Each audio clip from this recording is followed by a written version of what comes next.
Welcome. We are so glad you're here. On behalf of the Library Lecture Series Committee, we welcome you to the last lecture of the fall semester. This is the fourth lecture we've had this semester, and this is really the grand finale. I'm so excited. It's like ending in fireworks.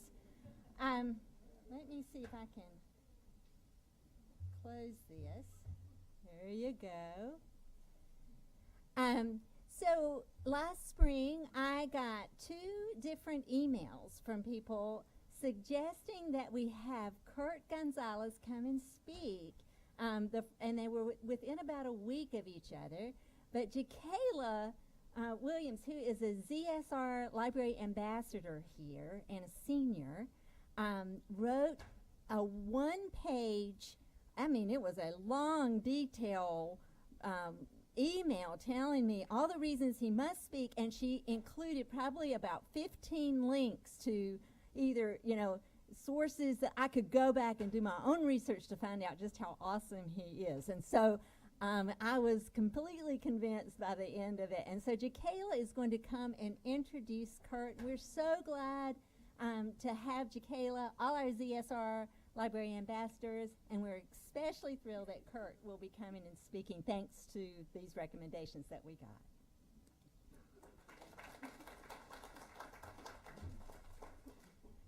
I will start off with something I wrote in June. Yeah, I'm very short. Sorry, you guys. I will raise my voice. I will speak up. I will speak out on the injustices, because someone needs to give a voice to the voiceless. I would like to say I always felt this way. That is not the case. Life made me this way, because when I needed a voice, mine went away. So I will raise my voice. So I will speak up. So I will speak out on all the injustices, because I refuse to be silenced, not by my mind, not by anyone who refuses to hear the truth, my truth. That was written because Kirt reminded me when I produced his was the executive producer of his documentary that came out in April of this year. When I met him and I had to go through my own leaving of my intimate partner violence situation. So that is why I'm introducing him so he can speak his truth. Kirt Gonzales was born on the island of Trinidad in the Caribbean. When he started high school at age 12, he started playing tennis and became his country's #1 junior tennis player and represented his country at the international junior tennis tournaments. He still plays and competes at tennis tournaments today at the USTA levels. Well, I played tennis also, but this isn't about me. While at high school, he represented his school at public speaking competitions, music festival singing competitions, and considered himself the teacher's pet. He started his bachelor's degree in Trinidad, completing 3 years of it before he migrated to the U.S. to complete his degree. He then went on to pursue his master's and Ph.Ds, both in theology and Christian counseling. Even though he was working full-time while pursuing his degrees, he managed that 4.0, the ones I do not have. He is not just an Aramark employee, but he also has his private counseling practice where he sees clients at his office in Greensboro. As a published author of the book called The Chauncey Street, he travels doing speaking engagement and book signings across the country. I've read his book. I recommend you do it too, especially after this section. Dr. Kirt Gonzales.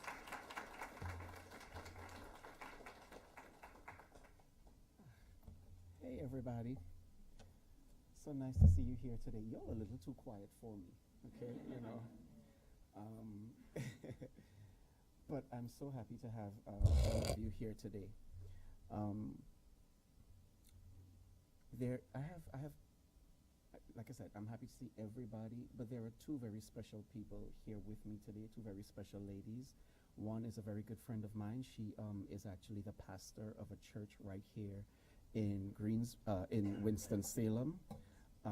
And she's actually having a women's seminar next week at her church where I'm going to be the main speaker at her seminar. This is Pastor Vicki Hines.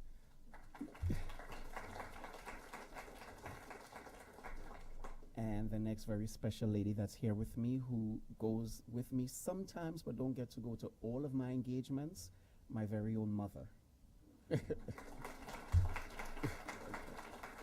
All right. So this is my book. It's called The Chauncey Street Monster. And in my book, I go into a lot of details about domestic violence and you know how to look for it and what you should do if you know someone or if you yourself is a victim of domestic violence. And I only have 30 copies with me, and I hope you'll buy the copies afterwards. They are only $10, okay? So for, you know, if there's a lecturer here, a teacher here that, you know, you want to get a few copies for some of the students, feel free. Okay? Now, before I get started, psychologists have stated that in order to maintain good psychological health, you need at least 8 or more hugs a day. When you hug someone, it releases a hormone in your brain called oxytocin.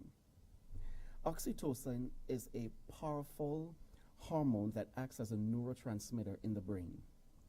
Hugging boosts your oxytocin levels, which heals feelings of loneliness, isolation, and anger. This oxytocin helps to strengthen your immune system, and it also works as a pain reliever, and it helps to regulate your blood pressure. When you hug someone and your oxytocin levels increases, it helps to regulate and balance the body's production of white blood cells. Hugging relaxes the muscles, it releases tension, and balances out the nervous system. Hugging is much like laughter and medication. So I want you to just turn to 2 or 3 people, give them a hug, and tell them, nice to see you here today.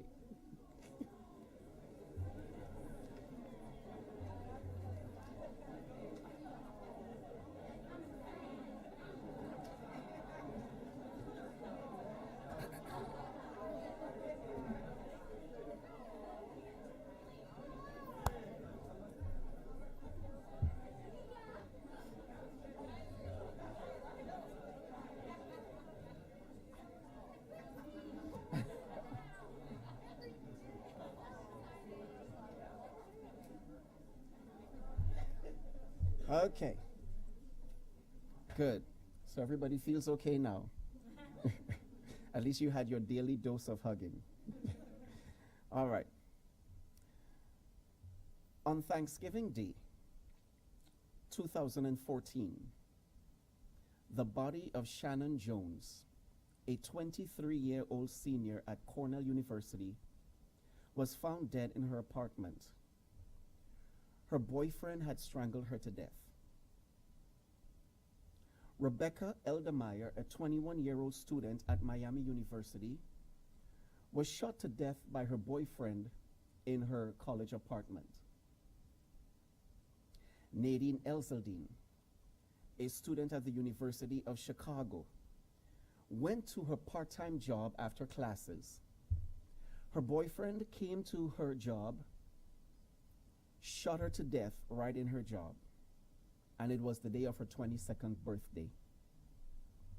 Cecilia Lamb, a student at San Francisco State University, and Daimony Green, a student at the University of South Carolina, were both shot and killed by their boyfriends right on college campuses.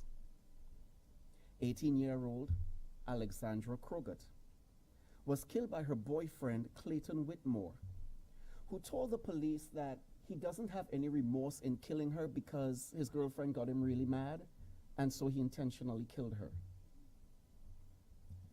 Time will fail me to give you a host of accounts of young, bright students who were killed across college campuses right here in the good old US of A.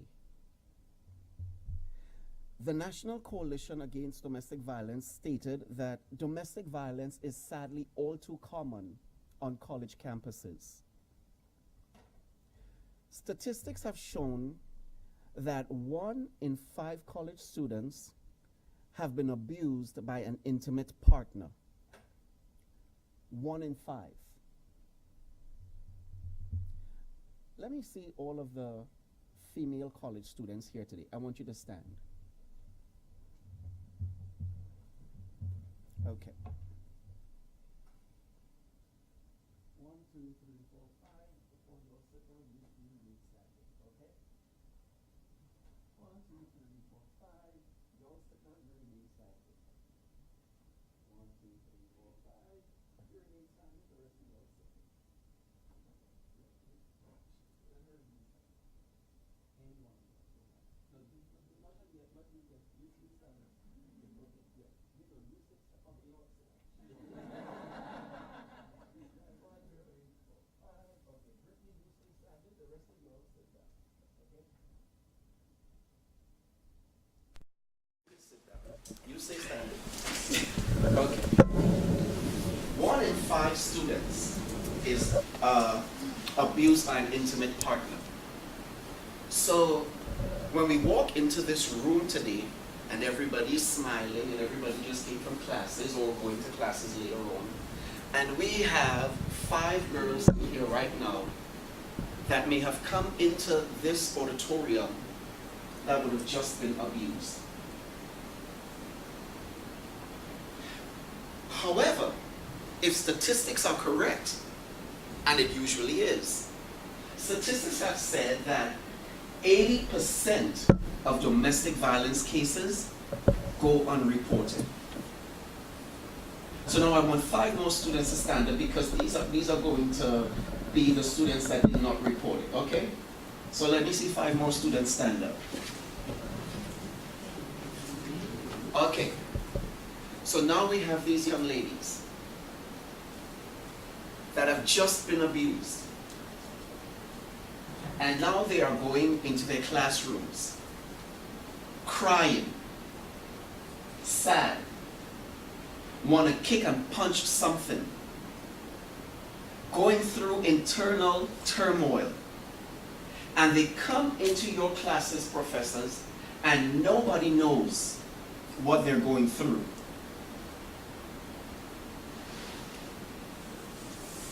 Because we see them smiling. I spoke at a church convention one time, and the topic that I was speaking on was bleeding on the inside but smiling on the outside. And you pass your college mates every single day, walk by them, and you have no idea that these young ladies are going through internal hell. And the sad thing is, when a survey was done, it showed that over 70% of professors have no idea what to do to help students that are going through domestic violence. Sit down, ladies. Thank you. The Department of Justice reported that women between the ages of 16 and 24 suffers from domestic violence at the highest rate of any survey group, which means 16 to 24 college students. Sadly, college campuses are not always the safe havens they should be. The Centers for Disease Control and Prevention reports that every minute, 20 people suffers from domestic violence. How long we've been here now? Okay. So in the last minute, or in the last 15 minutes that we've been here, almost, or over, you do the math, how many women have been abused? And when you do the math, you would find out that every single year, right here in the USA, over 10 million people are affected by domestic violence. And of these millions of people that are affected, thousands are murdered. The statistics also go on to say that in the US, every 9 seconds, not 9 months, not 9 hours, but every 9 seconds, a woman is beaten. Right now, somebody's daughter is being beaten.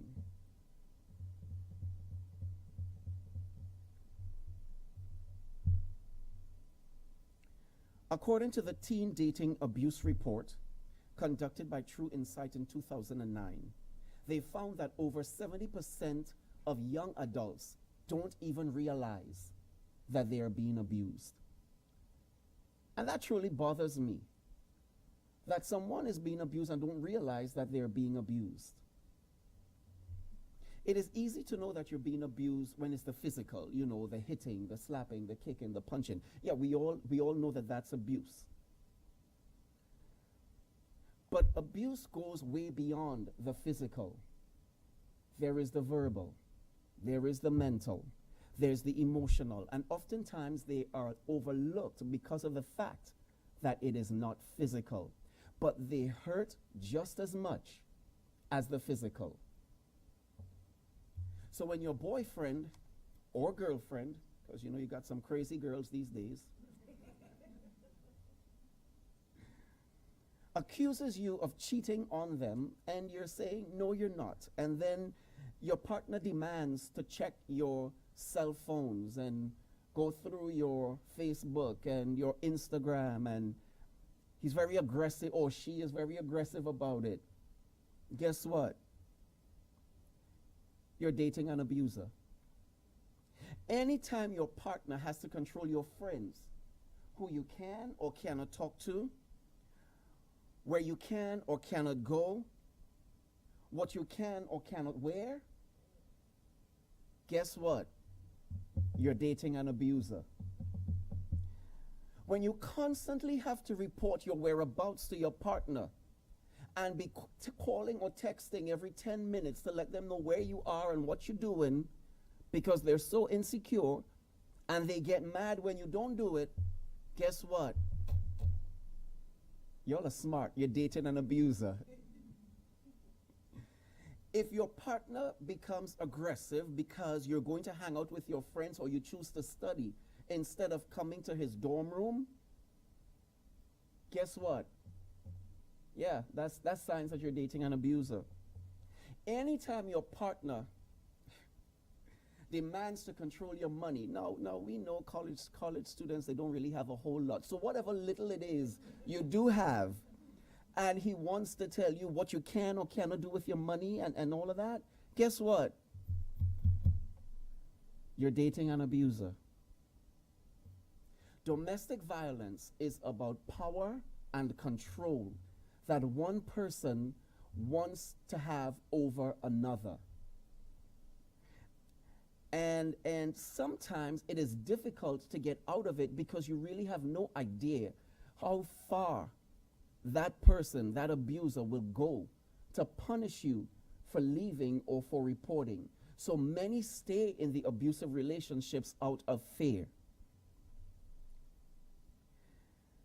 And anytime you are in a relationship where you are afraid to express your opinions, express your thoughts and your feelings, because you're so worried that your boyfriend or girlfriend is going to get really aggressive and mad and want to get violent, what you need to understand is in any relationship, you have the right to speak your mind, express your feelings without feeling judged, put down, or ridiculed. Please do not make the mistake, please, that you can change someone. Don't make the mistake that you can change someone. You ain't the Lord Jesus Christ. He's the only person that has the power to change anyone. Okay? So when someone shows you who they really are, guess what? Believe them.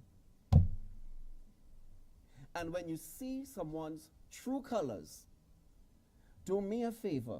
Remember my words, and I want you to run like a prostitute running from the police. Run.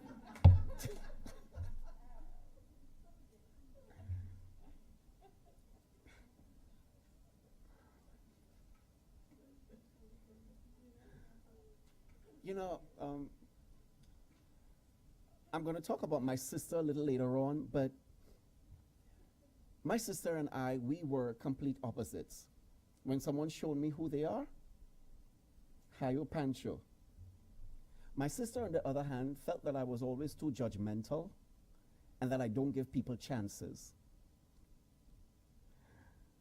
So when she started dating the guy that I was totally opposed to, and you know me, I'm very outspoken, so I was very verbal in my feelings.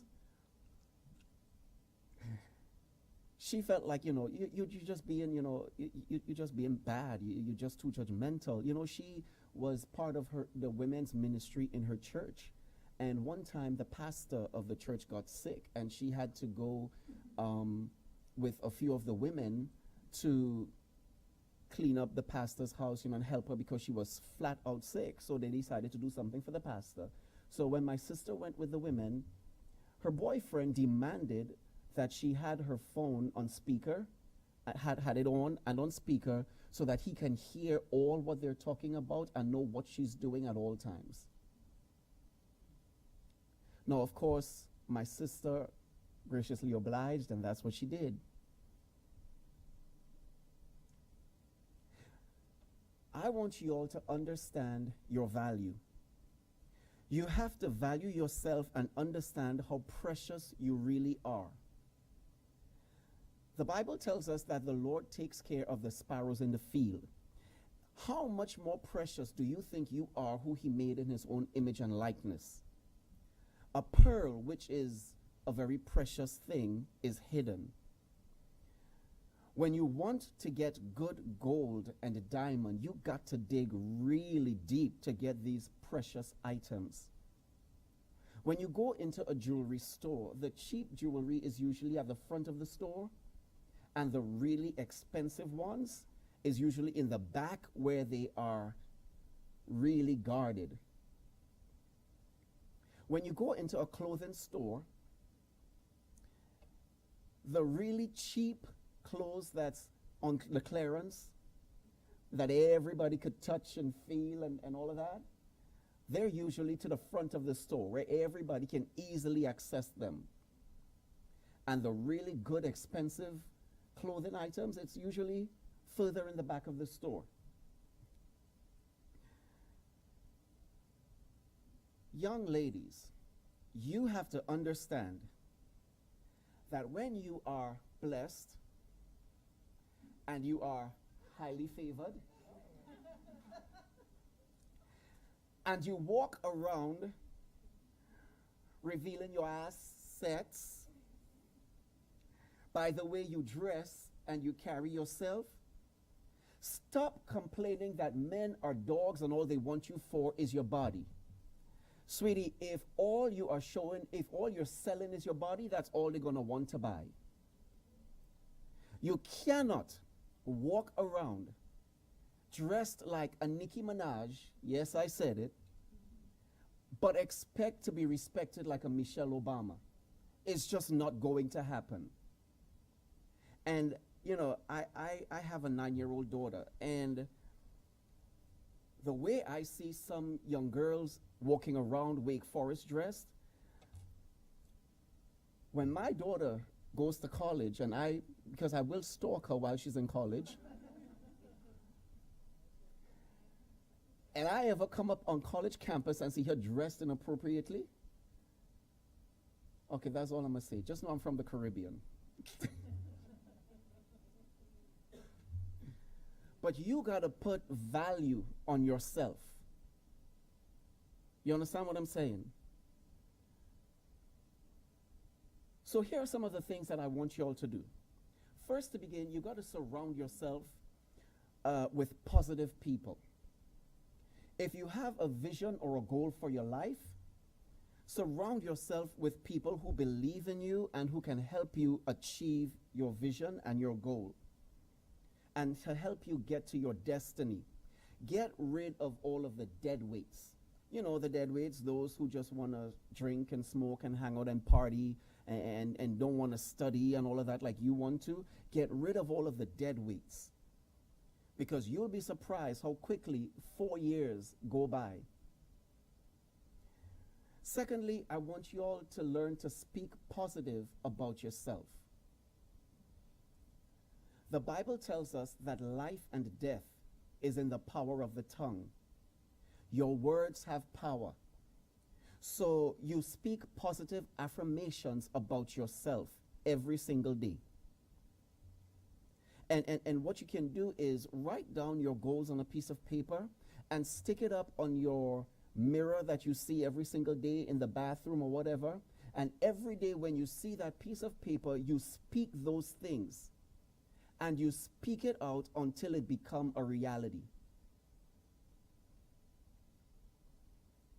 Place value on your life. It does not matter the circumstances or situations that you were born into. Your life has value. It does not matter the mistakes that you have made in life.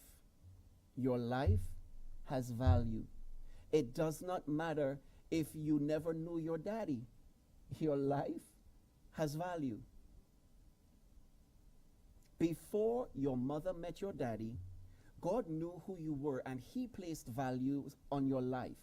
So therefore, you need to see yourself the way God sees you and understand that you are priceless and you are valuable. If nobody thinks anything of you, you speak positively about yourself and think well about yourself. When my mother became pregnant with me, her family told her, you need to get rid of that baby or we're going to completely disassociate ourselves from you because of who my daddy was. You know, my daddy was the playboy, you know, in the area that my mom lived, you know. So they felt he was not good enough for her. So they told her, get rid of that baby because we don't want you pregnant for that boy. Well, she did not get rid of the baby. And so they kicked her out of the house, and she only had a friend that had a little studio apartment, and so she moved in with the friend, and she had to sleep on the ground, you know, while she was pregnant with me. A few months later, she met this guy, and she moved in with him and got pregnant for him. And because of the fact that I was another man's child, I was beaten really, really bad.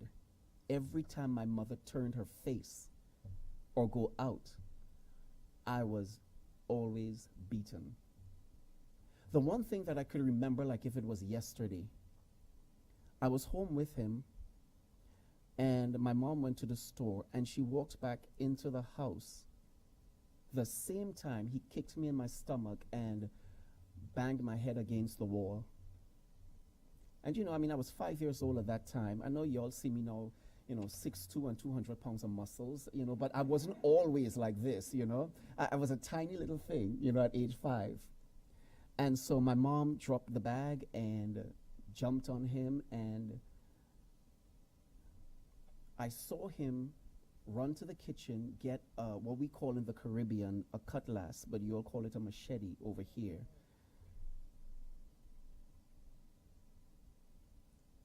And I'm in a corner screaming my little eyeballs out, watching my mom being beaten with this machete. She immediately moved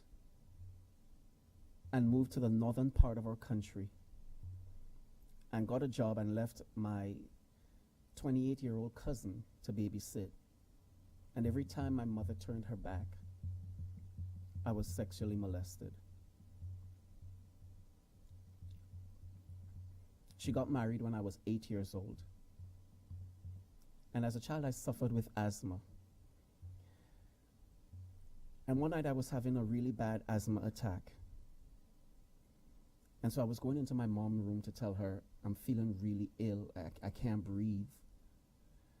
And when she was getting up off the bed to come to see about me, her husband pulled her by her hair, told her, leave him alone, he'll be fine. My mom said, I gotta go take care of my child. He pulled her down on the bed and started to beat her so bad. I ran back into my bedroom, threw myself over my little sister to kind of shield her just in case he came after us afterwards. My mom came into the room after the beating with her half of her face black and blue, and she wasn't even concerned about her own pain. She was only concerned about me and me getting better. When you leave college and my goal for you is that you get a nice husband, you get married and have your children. But just in case you have children before you get married, please be very careful who you leave your children with. Be very careful who you bring into your children's lives. After that, my mom left him and she moved in with her older sister. And one day they were having an argument. I was 9, almost 10 years old. And one day they were having an argument. And my mom said something to the effect of, her precious child. And my aunt started pointing her head up a finger in my head and was saying, that will never turn out to be anything good. That will be a complete failure to our family. By the time that reached 12, he will drop out of school, he will be no good. And he will just be a complete embarrassment to you for the rest of your life. Maybe that's why I became such an overachiever. Everything I did, I always wanted to be the best at it. But my family had this doom and gloom on my life. I was supposed to be such a failure. When I left Trinidad, my sister she got involved with a guy, and she was in an abusive relationship there, and she had the first child for the guy, and one day my mom was in the house and she heard this big noise in our backyard, and when she ran outside, the guy was standing over my sister with a belt. My mom went and reported it to the police, got a restraining order, but my sister kept seeing him.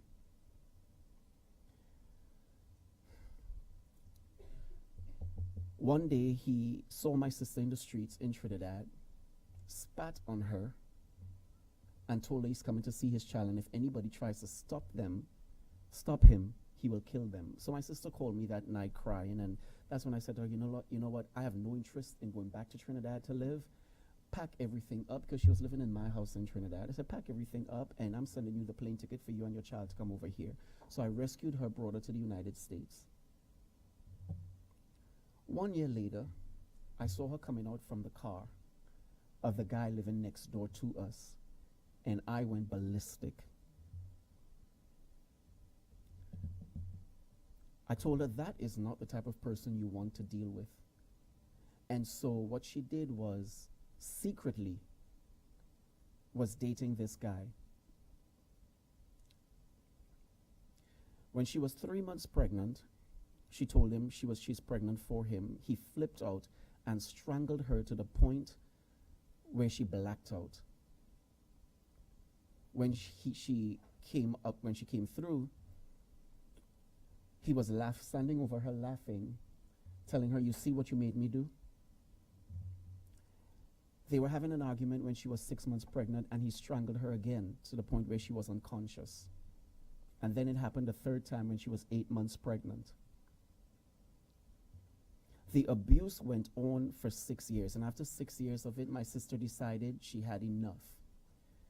She told him, you can see your child as often as you want, but as far as you and I are concerned, I'm done, I've had enough. But he kept stalking her and would not leave her alone. On the 18th of September in 2013, my sister left her job. She was working as a nurse's aide. She went and she got her 2 daughters, the older one who was born in Trinidad and the younger one who was 5 years old at the time. And that was the daughter of the guy she was dating. When she got to the apartment, he was waiting outside of the apartment. As they were going inside of the apartment, he stopped and he gave the girls $8 and told them to go to the corner store to get some chicken. They were 15 and 5 years old at the time. When they left to go get the chicken, he went inside of the apartment with my sister, shot her 3 times in her body, and as she laid lifeless on the floor,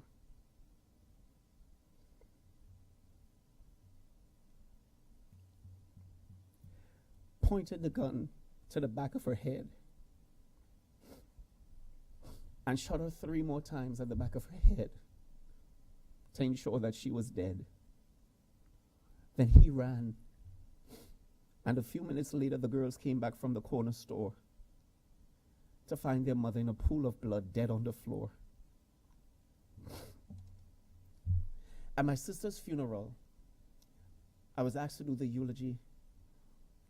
And as I stood at the podium looking down at my sister's body,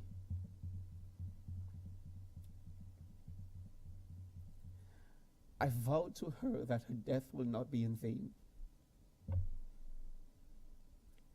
I vowed to her that I will keep her memory alive by educating others about domestic violence. It's too late now for me to save my sister, but it is not too late for me to warn others and tell others about the dangers of domestic violence. And as long as I have breath in my body, and as long as the Lord allows me to live, I will continue to travel and speak and warn people of domestic violence, so that another mother will not have to walk into a morgue and look at bullet holes in the back of her daughter's head. That another brother will not have to walk into his apartment and see his sister's blood scattered all over the apartment. That another daughter will not have to walk into a house and find her mother dead on the floor. Domestic violence is a worldwide epidemic, and it must be stopped. Thank you.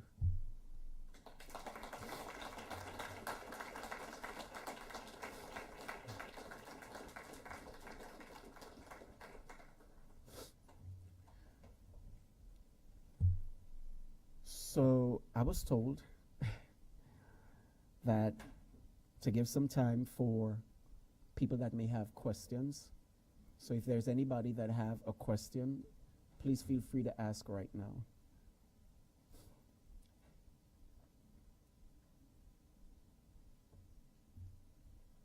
Yes. Mm-hmm. Mm-hmm.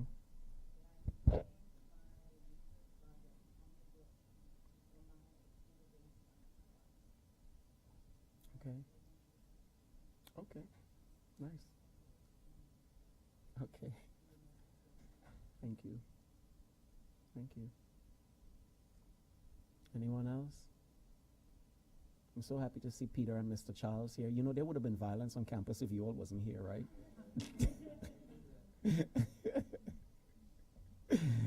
Okay. Yes. Yes. Yes.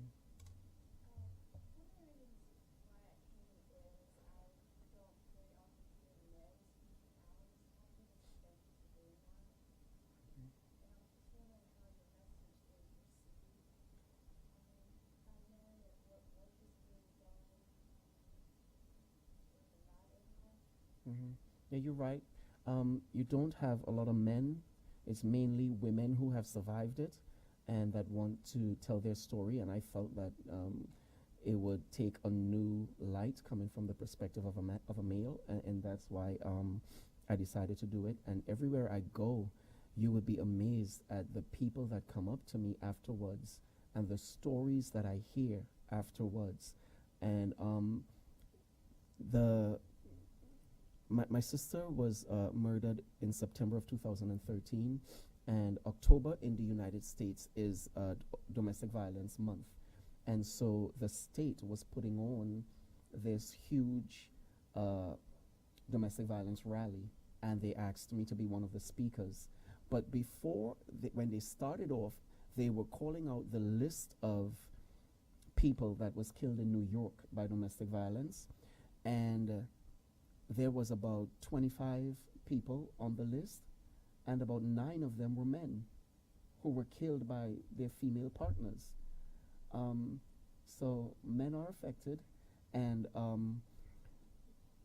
whenever I go, I'm usually well received, everywhere I go. And like I said, the stories I hear I don't think anybody can tell me anything anymore that can surprise me. I mean, I've heard it all, I think, you know, but I think coming from the perspective of a male, that's why I wanted to do this. Yeah. Anybody else? Okay, well, if that is all, I thank you all for coming. And I hope that there will be some of you all that would want to purchase a copy of my book. Like I said, it's only $10. My mom have them. So, and if when you get them from her, I'll sign them for you afterwards, okay?